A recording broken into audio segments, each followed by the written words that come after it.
कल्पना करके देखिए कि आपको मामूली सर्दी जुकाम है, लेकिन एक जिम्मेदार नागरिक होने के नाते और सुरक्षा के लिहाज से आप अपना टेस्ट कराने हॉस्पिटल पहुंच जाते हैं। हॉस्पिटल पहुंचकर आपको पता चलता है कि आप कोरोना पॉजिटिव हैं और आपको आइसोलेट कर दिया जाता है। उस समय आपको यह लगता है कि चलिए आप अब सुरक्षित हैं, अब आपका इलाज बेहतर तरीके से हो पाएगा। लेकिन 2 दिन बाद आपकी रिपोर्ट नेगेटिव आती है और आपकी छुट्टी कर दी जाती है, लेकिन साथ ही 1 लाख रुपए का बिल थमा दिया जाता है। आप सोच में पड़ जाते हैं कि आखिर आपका ऐसा कौन सा इलाज किया गया कि आपका बिल 1 लाख तक पहुंच गया। इस बात को लेकर आप हॉस्पिटल वालों से बहस करते हैं, लेकिन होता कुछ नहीं है। आखिर में आपको पैसे पटाने ही पड़ते हैं, तभी आपको डिस्चार्ज किया जाता है। आपको लगता है कि आपके साथ धोखा किया गया, लेकिन जब आप आसपास नजर घुमाते हैं तब आपको पता चलता है कि धोखाधड़ी की इस कतार में आप अकेले नहीं हैं, आपके साथ कई लोग इसमें शामिल हैं। जी हाँ, कुछ ऐसा ही माहौल भारत के निजी क्या सरकारी हर जगह सारे अस्पतालों में चल रहा है। कोरोना वायरस भारत में क्या आया, ऐसा लग रहा है कि हॉस्पिटल वालों को कुबेर का खजाना मिल गया है। दिन ब दिन ऐसे कई केसेस आते जा रहे हैं जहां निजी अस्पताल वाले, सरकारी अस्पताल वाले आम जनता को लाखों रुपए का चूना लगा रहे हैं। जिन्हें मामूली सर्दी जुकाम है उन्हें भी आईसीयू में एडमिट करके लाखों रुपए का बिल थमा दिया जा रहा है। लॉकडाउन के समय आपको याद होगा कि इन हॉस्पिटल कर्मचारियों को कोरोना वॉरियर्स का खिताब दिया गया था, लेकिन जैसे जैसे मरीजों की संख्या बढ़ती जा रही है ऐसा लगता है इन्हें नोट छापने की मशीन मिल गई है। आज के समय भारत में ऐसे कई मामले दर्ज किए जा रहे हैं जहां निजी अस्पताल वाले दिन दहाड़े डकैती पर उतर आए।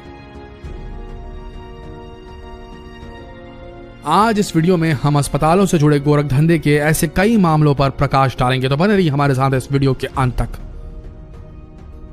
दोस्तों, अखबार पत्रिका में छपी खबर के अनुसार यह मामला है छत्तीसगढ़ के भिलाई शहर का, जहां पर एक मरीज को कोरोना वायरस के संदेह पर अस्पताल में भर्ती करा लिया गया।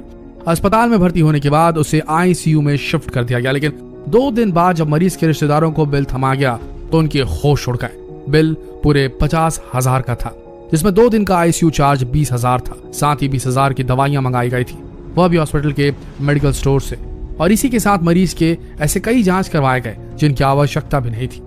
इस मामले में जब दुर्ग के कलेक्टर डॉक्टर सर्वेश्वर नरेंद्र भूरे से चर्चा की गई तो उनका कहना था कि इस मामले में मेरे पास कोई भी शिकायत नहीं आई है, लेकिन मैं अब इसकी जांच करूंगा। देखना यह है कि कलेक्टर साहब की जांच कहां तक पहुंचती है।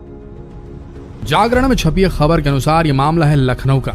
लखनऊ के गौरव मिश्रा को हल्का फुल्का सर्दी जुकाम था, इसलिए एक जिम्मेदार नागरिक होने के कारण वो सीएमओ कार्यालय के माध्यम से गोमती नगर के मायो हॉस्पिटल चले गए। जांच में उन्हें पता चला कि वो कोरोना पॉजिटिव है, इसलिए उन्होंने तुरंत इसका इलाज कराने का निश्चय किया ताकि उनका परिवार सुरक्षित रह सके। साथ ही सीएमओ ऑफिस की तरफ से उन्हें बताया गया कि निजी अस्पताल के चार्जेस अलग अलग हैं, जैसे कि लेवल 1 के लिए 10,000, लेवल 2 के लिए 15 और लेवल 3 के लिए अधिकतम 18,000 ही निजी अस्पताल चार्ज कर सकेंगे। तब जाकर गौरव मिश्रा ने सोचा कि निजी अस्पताल में ही इलाज कराना बेहतर है, क्योंकि सरकारी अस्पताल की हालत बहुत खस्ता हो चली है। इसी उम्मीद के साथ वह मायो हॉस्पिटल चले गए। वहां पहुंचकर उनसे 45,000 रुपए एडवांस में डिपॉजिट करा लिया गया और उसके बाद ही उन्हें एडमिट किया गया। 2 दिन आइसोलेशन में रखने के बाद वह पूरी तरीके से स्वस्थ हो गए, लेकिन जब उन्हें बिल दिया गया तो उनके पैरों के नीचे से जमीन खिसक गई। बिल पूरे 87,000 रुपए का था। लेकिन अब गौरव मिश्रा करे भी तो क्या, उन्होंने बिल चुकाया और इसकी लिखित शिकायत मुख्यमंत्री योगी आदित्यनाथ को पत्र भेजकर की। हालांकि उनके बिल को देखा जाए तो उनका बिल 30,000 से ज्यादा नहीं होना चाहिए, लेकिन हॉस्पिटल वालों ने ऐसी कई जांच करवा ली जिनकी आवश्यकता भी नहीं थी। और कुछ इसी तरह देश भर के निजी अस्पताल आम इंसान को लूटने पर लगे हुए हैं। इसी तरह लखनऊ का एक और मामला है जिसे आप सुनकर यकीनन हैरान रह जाएंगे। लखनऊ के रहने वाले राजेंद्र कुमार गुप्ता ने बताया कि उनकी माताजी को डायलिसिस कराना था, लेकिन डायलिसिस कराने के लिए कोविड-19 टेस्ट कराना जरूरी था, इसलिए उन्होंने इसका टेस्ट कराया, जिससे उसके बाद उनकी माता की रिपोर्ट पॉजिटिव आ गई और उसके बाद एम्बुलेंस की मदद से उन्हें मैक्सवेल अस्पताल ले जाया गया।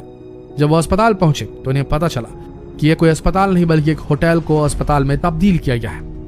अस्पताल पहुंचने पर राजेंद्र कुमार को वहां पर एक आदमी मिला जिसका नाम पिंटू था। पिंटू ने राजेंद्र से कहा कि आप 50,000 रुपए एडवांस जमा करा दीजिए, तभी आपकी माताजी का इलाज शुरू हो पाएगा। राजेंद्र ने 50,000 रुपए जमा कराए, लेकिन इसके आगे कुछ ऐसा हुआ जिसे सुनकर आपके होश उड़ जाएंगे। अस्पताल वालों ने बिना जांच किए राजेंद्र कुमार को भी कोरोना पॉजिटिव बता दिया और उन्हें भर्ती भी करा लिया। 24 घंटे तक राजेंद्र को चेक करने के लिए कोई भी डॉक्टर नहीं आया। राजेंद्र ने सोचा कि जब उनकी कोई जांच ही नहीं हुई तो उन्हें कैसे कोरोना पॉजिटिव बता दिया गया। इस पर राजेंद्र ने हॉस्पिटल स्टाफ से टेस्ट रिपोर्ट मांगी, लेकिन उन्हें कोई भी टेस्ट रिपोर्ट नहीं दी गई, बल्कि उनकी बात एक डॉक्टर से करा दी गई। डॉक्टर ने उन्हें बताया कि आप कोरोना पॉजिटिव हैं। आखिर में राजेंद्र और उनकी माताजी 5 दिनों तक हॉस्पिटल में रहे। इन 5 दिनों में पूरे 2.25 लाख का बिल बना दिया गया। लखनऊ के अस्पतालों का ये पहला मामला नहीं, ऐसे कई मामले हैं जहां 50,000 से 1 लाख रुपए एडवांस जमा करवाया जा रहा है और उसके बाद ही मरीजों का इलाज होता है। यहाँ तक कि ऐसे भी मामले देखे गए हैं जहां पर मरीजों के साथ आने वाले रिश्तेदारों को भी कोरोना पॉजिटिव बताकर अच्छी खासी रकम वसूली जा रही है। दोस्तों, निजी अस्पताल अपने मनमानी तरीके से लूटपाट तो मचाए हुए हैं, साथ ही सरकारी अस्पताल भी इसमें पीछे नहीं है। पत्रिका में छपी एक खबर के अनुसार ये मामला है मध्य प्रदेश के कटनी जिले के सरकारी अस्पताल का, जहां पर मरीजों को निःशुल्क मिलने वाली दवाएं ही नहीं दी जा रही हैं। इसके बदले वहां के सरकारी डॉक्टर उन्हें एक पर्ची लिख कर दे रहे हैं जिसमें महंगी दवाइयां लिखी होती हैं और मरीजों को मजबूरन ये दवाइयां बाहर के मेडिकल स्टोर से खरीदनी पड़ती। यहाँ पर आने वाले मरीजों का कहना है कि इस अस्पताल में सिर्फ पैरासीटामोल और आयरन की गोली ही मिलती है और बाकी दवाओं को बाहर के मेडिकल स्टोर से खरीदना पड़ता है। इसी के साथ मध्य प्रदेश का शासन प्रशासन स्वास्थ्य केंद्रों में ज्यादा से ज्यादा प्रसव कराने पर जोर देता रहा है, लेकिन सरकारी अस्पताल में काम करने वाली आया बहुएं मरीजों को नर्सिंग होम भेज रही हैं ताकि कमीशन के तौर पर उनकी अच्छी खासी कमाई हो सके। इन सब मामलों को लेकर जब शिकायत की गई तो वहां के डॉक्टर यशवंत वर्मा, जो कि एक सिविल सर्जन है, उनका कहना है कि वह इस मामले की जांच करेंगे। हो रही है तो सिर्फ जांच, रिजल्ट कुछ भी नहीं। दोस्तों, इसी तरह देश का लगभग हर निजी, हर सरकारी अस्पताल आम आदमी को निचोड़ने में लगा हुआ है। जब निजी अस्पतालों से सवाल किया जाता है कि आप इतने ज्यादा पैसे क्यों डिमांड कर रहे हैं, तो इनमें से कई अस्पताल तो ये भी कहते हैं कि ये रेट लिस्ट कलेक्टर द्वारा निर्धारित की गई है। यहाँ दोस्तों, आपने सही सुना। पत्रिका में छवि खबर के अनुसार मध्य प्रदेश के जबलपुर शहर के अस्पताल से जब इस पर सवाल मांगा गया तो उन्होंने पूरा इल्जाम वहां के कलेक्टर पर लगा दिया। उनका कहना था कि टेस्टिंग से लेकर इलाज की सभी रेट लिस्ट कलेक्टर द्वारा जारी की गई है। दोस्तों, निजी अस्पताल की मनमानियां बहुत ही दुर्भाग्यपूर्ण है। ऐसा लगता है मानो इंसानियत इस दुनिया से पूरी तरीके से खत्म हो चुकी है। सबसे बड़ी बात यह कि इन मामलों पर न केंद्र सरकार और न ही राज्य सरकार इस पर कोई भी संज्ञान ले रही है। एक तरफ आम आदमी बेरोजगारी और मंदी की मार झेल रहा है, तो दूसरी तरफ अपनी जान बचाने के लिए अस्पतालों का भारी भरकम बिल का बोझ भी अपने कंधों पर आज आम आदमी को उठाकर चलना पड़ रहा है। ऐसा लग रहा है कि निजी अस्पतालों पर किसी का नियंत्रण नहीं है। आपका इस पर क्या कहना है और आपके इलाके में ऐसी कौन सी घटना हुई कोरोना को लेकर, ये हमें कमेंट सेक्शन में जरूर लिखें, क्योंकि आंखें खोलनी जरूरी है, समझना जरूरी है। नहीं तो ऐसा लग रहा है कि आज का ये स्वास्थ्य तंत्र जो है